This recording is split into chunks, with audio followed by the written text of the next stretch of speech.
Одним из самых удачных видов спорта для сборной Арабских Эмиратов стало тэквондо. В весе до 63 килограммов бронзу завоевал 17-летний Ахмад Алхазани.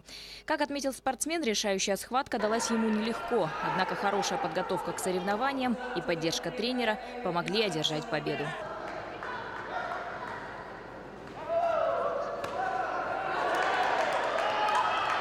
Спортивные моменты запомнятся Ахмаду надолго, но еще более яркие впечатления оказали на спортсмена природа Якутии, достопримечательности столицы, а особенно понравилось гостю из Арабских Эмиратов царство вечной мерзлоты. Тем более, что в таких низких температурах он оказался впервые.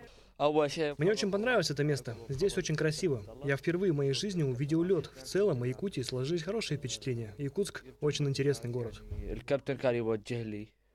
На 6-х международных спортивных играх страну представляли 57 участников.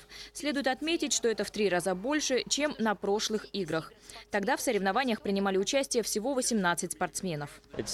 Хочу сказать по поводу организации соревнований на играх «Дети Азии». Все проходит на высоком уровне. Организовано все очень правильно.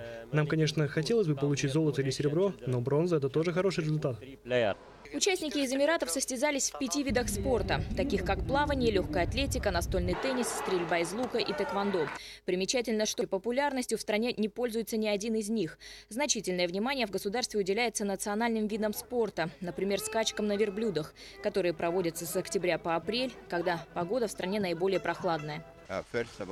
Прежде всего хочу поблагодарить правительство Якутии за организацию игр «Дети Азии». Это превосходный шанс для всех юных спортсменов со всех стран азиатского континента получить и набраться опыта, информации и знаний.